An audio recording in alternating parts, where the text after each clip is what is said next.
सभी छात्र छात्राओं को वेद तिवारी का नमस्कार। विद्यार्थियों, कल हम लोगों ने दूसरे पार्ट में सिंधु घाटी सभ्यता यानी हड़प्पा सभ्यता के बारे में अध्ययन किए थे। आज हम तीसरे पार्ट में वैदिक काल के बारे में अध्ययन करेंगे। इसके महत्वपूर्ण तथ्य को हम आपके सामने पेश करेंगे जो आपके एग्जाम के दायरे से बहुत ही महत्वपूर्ण है। तो आइए वीडियो शुरू करते हैं। वैदिक काल 1500 से 1000 BC, पूर्व वैदिक काल यानी ऋग्वैदिक काल 1000 BC से 600 BC, उत्तर वैदिक काल यानी लोह युग। वैदिक काल को आर्यन संस्कृत कहा जाता है। आर्य का मतलब श्रेष्ठ व कुलीन होता है। बाल गंगाधर तिलक की book Arctic home of the Vedas, Tilak के अनुसार आर्य ध्रुवों से आए। दयानंद सरस्वती के अनुसार आर्य तिब्बत के पठार से आए। मैक्समूलर के अनुसार आर्य मध्य एशिया से आए। आर्य भारत आए और जिस जगह पर बसे उसे सप्त सैंधव प्रदेश कहा गया। वैदिक कालीन साहित्य वेद, ब्राह्मण ग्रंथ, उपनिषद, आरण्य, पुराण। वेद 4 हैं, पुराण 18 हैं, उपनिषद 108 हैं जिसमें 12 उपनिषद प्रामाणिक हैं, वेदांग 6 हैं। 4 वेद इस प्रकार हैं: ऋग्वेद, यजुर्वेद, सामवेद, अथर्ववेद। 6 वेदांग इस प्रकार हैं: कल्प, शिक्षा, निरुक्त, व्याकरण, छंद, ज्योतिष। वेद ब्राह्मी लिपि में लिखे गए। वेद का मतलब ज्ञान व श्रुति होता है। लगभग 10,000 पर एक मुनि होता था, जैसे विश्वामित्र, वशिष्ठ आदि। ऋषि और मुनि में मुनि श्रेष्ठ माने जाते थे। वेदों को अपौरुषीय कहा गया। वेदों को संकलित किया गया है, इसे लिखा नहीं गया है बल्कि इसे संकलित किया गया है। वेदों को संहिता कहा गया।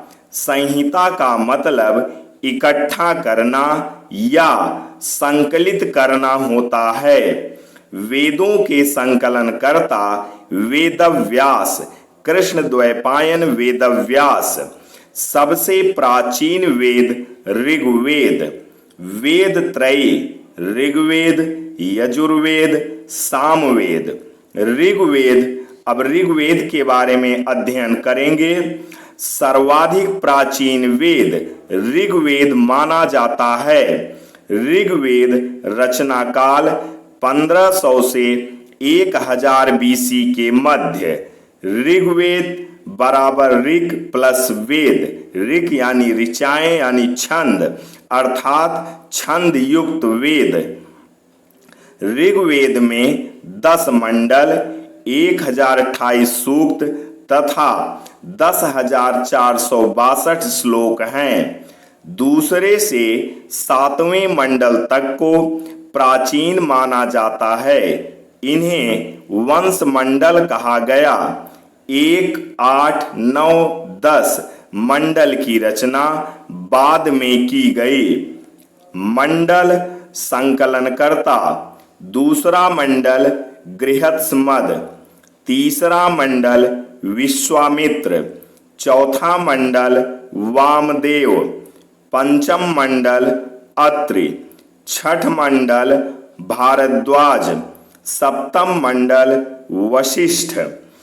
गायत्री मंत्र की रचना विश्वामित्र ने की और इसका उल्लेख ऋग्वेद के 3रे मंडल में है। यह मंत्र सविता यानी सूर्य को समर्पित है।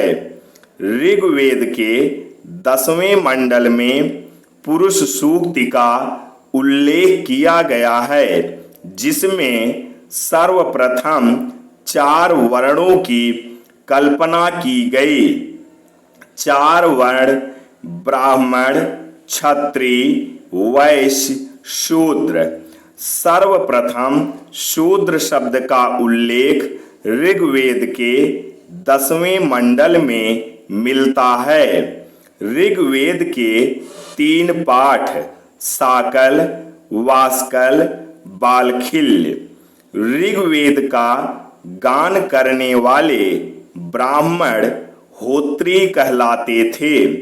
ऋग्वेद के 4थे मंडल में कृष का उल्लेख लगभग 33 बार। ऋग्वेद के 7वें मंडल में वरुण देव का उल्लेख। ऋग्वेद के 9वें मंडल में देवता सोम का उल्लेख। ऋग्वेद में गंगा नदी का 1 बार उल्लेख और यमुना का 2 बार उल्लेख। ऋग्वेद में सर्वाधिक उल्लेख अग्नि का है, लगभग 250 बार। वरुण का उल्लेख 46 बार। सर्वाधिक उल्लेख इंद्र 250 से 300 बार। ऋग्वेद में सर्वाधिक उल्लेख सरस्वती नदी का है, इसके बाद सिंधु नदी का। ऋग्वेद में अपाला, घोषा, गार्गी, लोपमुद्रा आदि विदुषी महिलाओं का उल्लेख। यजुर्वेद। अब यजुर्वेद के बारे में अध्ययन करेंगे। यजुष प्लस वेद। यजुष का मतलब यज्ञ, यज्ञ का वेद यजुर्वेद। यजुर्वेद के 2 भाग शुक्ल यजुर्वेद, कृष्ण यजुर्वेद। यजुर्वेद गद्य व पद्य दोनों में लिखा गया। यजुर्वेद की शुक्ल यजुर्वेद शाखा का संकलन वाणसनेय द्वारा किया गया, अतः इसे वाणसनेय संहिता भी कहा जाता था। यजुर्वेद का गान करने वाले ब्राह्मण अधर्यु कहलाते थे। सामवेद। अब सामवेद के बारे में अध्ययन करेंगे। साम प्लस वेद। साम का मतलब संगीत, संगीत का वेद सामवेद। भारतीय संगीत का जनक सामवेद। सामवेद का गान करने वाले विद्वान उद्गाता कहे जाते थे। सामवेद के 2 भाग आर्चिक, गान। सामवेद के प्रथम दृष्टवा जैमिनी को माना जाता है। जैमिनी को वेदव्यास का शिष्य माना जाता है। सामवेद 1549 ऋचाएं हैं, जिसमें से 79 ऋचाएं नई हैं। शेष ऋचाएं ऋग्वेद से ली गई हैं। गंधर्व वेद को सामवेद का उपवेद माना जाता है। अथर्ववेद। अब अथर्ववेद के बारे में अध्ययन करेंगे। अथर्वा ऋषि के नाम पर इस वेद का नामकरण हुआ, अर्थात इसका नाम अथर्वा रखा गया। ऐतिहासिक दृष्टिकोण से सर्वाधिक महत्वपूर्ण वेद अथर्ववेद। अथर्ववेद में 20 मंडल, 731 सूक्त और लगभग 6000 मंत्र है। अथर्ववेद को औषधि, तंत्र मंत्र, जादू टोना, प्रेम विवाह, वशीकरण आदि के लिए मुख्यतः जाना जाता है। राजा परीक्षित का सर्वप्रथम उल्लेख अथर्ववेद में। अथर्ववेद के 2 भाग पिल्लाद, श्रौनिक। ब्राह्मण। अब ब्राह्मण ग्रंथ के बारे में पढ़ेंगे। ब्राह्मण ग्रंथ मुख्यतः गद्य में लिखे गए। वेदों को समझने के लिए ब्राह्मण ग्रंथ लिखे गए, अतः इन्हें वेदों को जानने की कुंजी माना जाता है। ये ग्रंथ कर्मकांडी पक्ष की व्याख्या करते हैं। वेद ब्राह्मण ग्रंथ। ऋग्वेद ऐतरेय ब्राह्मण, कौशितकी ब्राह्मण। यजुर्वेद तैतरीय ब्राह्मण, शतपथ ब्राह्मण। सामवेद पंचविश, षड्विश, ताड्य, अद्भुत, जैमिनी। अथर्ववेद गोपथ ब्राह्मण। उपनिषद। अब उपनिषद के बारे में देखेंगे। उपनिषद गुरु के निकट निष्ठा पूर्वक बैठना। उप माने समीप, निह माने निष्ठा पूर्वक, सद माने बैठना। मुख्य विषय दर्शन, फिलॉसफी। भारतीय दर्शन का जनक उपनिषद।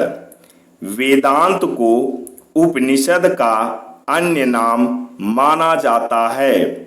उपनिषद को ज्ञानमार्गी रचना माना जाता है। सर्वाधिक प्राचीन उपनिषद छांदोग्य उपनिषद। सबसे बड़ा उपनिषद बृहदारण्यक उपनिषद। सबसे छोटा उपनिषद मांडूक्य उपनिषद।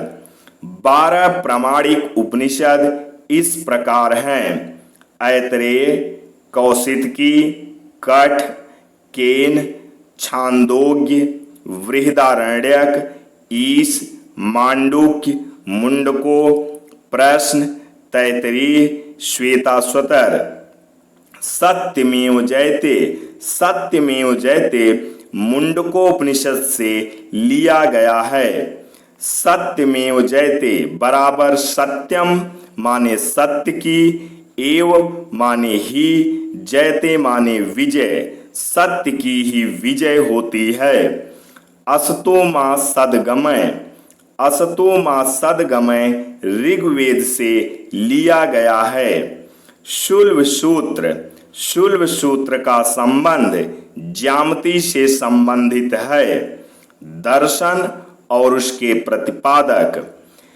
दर्शन प्रतिपादक सांख्य दर्शन कपिल मुनि, योग दर्शन पतंजलि, न्याय दर्शन गौतम ऋषि, वैशेषिक कणाद यानी उलूक, मीमांसा जैमिनी, वेदांत बादरायण। चारों आश्रम ब्रह्मचर्य आश्रम, गृहस्थ आश्रम, वानप्रस्थ आश्रम, संन्यास आश्रम। चारों आश्रम का उल्लेख पहली बार जाबालोपनिषद में मिलता है। यम व नचिकेता के बीच का संवाद कठोपनिषद में मिलता है। अथर्ववेद में मगध व अंग महाजनपदों का उल्लेख मिलता है। प्राचीन नदी वर्तमान नाम सिंध, सिंधु, आस्किनी, चिनाब, सतुद्री, सतलज, वितस्ता, झेलम, विपासा, व्यास, परुष्णी, रावी, सदानीरा, गंडक, गोमल, गोमती, कुब्रा, काबुल, द्रसदती, घग्घर। अथर्ववेद व शतपथ ब्राह्मण में सभा व समिति को प्रजापति की 2 पुत्रियां बताया गया है। वैदिक काल की संस्थाएं सभा, समिति, विदत। विदत सबसे बड़ी संस्था थी। वैदिक शब्दावलियां। शब्द वैदिक काल: गाय, अघन्या, लोहा, अयस, सोना, हिरण्य, निष्क, स्वर्ण, सिक्का, आभूषण, गले में पहना जाने वाला हार। यहाँ से थोड़ा 1-2 ऊपर नीचे यानी शब्द की तरफ ये रहना चाहिए और वैदिक काल की तरफ ये रहना चाहिए। थोड़ा सा उल्टा हो गया है विद्यार्थियों, इसे थोड़ा देख के और समझ के याद कीजिएगा। उपान पैर में पहना जाने वाला, यानी उपान जो है वैदिक कालीन शब्दावली है और पैर में पहना जाने वाला ये शब्द है। गेहूं, गोधूम, पण, व्यापारिक, हल, लांगल, गोपति, राजा, दुहिता, पुत्री, सूत, राजा का सारथी, सीताध्यक्ष, कोषाध्यक्ष, ग्रामणी, प्रधान, गांव का मुखिया, छत, परिहार, रक्षा करने वाला, वहत, दहेज। यहाँ पर काफ़ी कुछ उल्टा हो गया है, ये इस तरफ रहना चाहिए, इस तरफ। ये देख के आप लोग अच्छे से याद कीजिएगा। पुराण, अब पुराण के बारे में अध्ययन करेंगे। पुराण का शाब्दिक अर्थ प्राचीन आख्यान। पुराणों में तत्कालीन समाज का उल्लेख मिलता है। कुल पुराण 18। पुराणों के रचयिता या संकलनकर्ता लोमहर्ष व उनके पुत्र उग्रश्रवा को माना जाता है। 18 पुराण: मत्स्य पुराण, मार्कंडेय पुराण, भविष्य पुराण, भागवत पुराण, ब्रह्मांड पुराण, ब्रह्म पुराण, वैवर्त पुराण, वराह पुराण, विष्णु पुराण, शिव पुराण, वायु पुराण, आनि पुराण, नारद पुराण, पद्म पुराण, लिंग पुराण, गरुण पुराण, स्कंद पुराण, कूर्म पुराण। पुराणों में प्राचीन शासकों की वंशावलियां मिलती है। साहित्य: पूर्व वैदिक काल 1500 बीसी से 1000 बीसी वेद ब्राह्मण। उत्तर वैदिक काल 1000 से 600 बीसी अरण्य उपनिषद। गुप्तकालीन पुराण: पुराण गुप्तकालीन का माना जाता है। इसे सबसे लास्ट समय का माना जाता है। मत्स्य पुराण को छोड़कर शेष 17 पुराण गुप्तकालीन माने जाते हैं। ऋग्वेद समयावधि 1500 बीसी। रामायण महाभारत समयावधि 200 बीसी से 200 एडी के बीच। दर्शन प्रतिपादक: अद्वैतवाद शंकराचार्य, विशिष्ट अद्वैतवाद रामानुजाचार्य, द्वैत अद्वैतवाद निम्बकाचार्य, द्वैतवाद माधवाचार्य, शुद्ध अद्वैतवाद वल्लभाचार्य, भेदाभेदवाद भास्कराचार्य। प्रसिद्ध सूक्त तत्त्वमसि छांदोग्य उपनिषद से ली गई है। सर्वाधिक प्राचीन स्मृति मनुस्मृति। मनुस्मृति कानून पर लिखी गई पहली पुस्तक है। पतंजलि, पाणिनि और मनु पुष्यमित्र शुंग के दरबारी थे। वैदिक काल में दास प्रथा एवं सती प्रथा नहीं थी। स्त्रियों को राजनीति में व संपत्ति में भाग लेने का अधिकार नहीं था। विदुषी का मतलब विद्वान होता है। ऋग्वैदिक काल में मुख्य व्यवसाय पशुपालन, कृषि। ऋग्वैदिक काल के प्रमुख देवता इंद्र। उत्तर वैदिक काल के प्रमुख देवता प्रजापति यानी ब्रह्मा। आश्रम व्यवस्था का प्रारंभ वैदिक काल से माना जाता है। समाज की इकाइयां कुल यानी परिवार, पिता का मुखिया, ग्राम यानी ग्रामणी, विष यानी विष्पति, जन यानी गोप्या गोपति, राष्ट्र यानी सम्राट।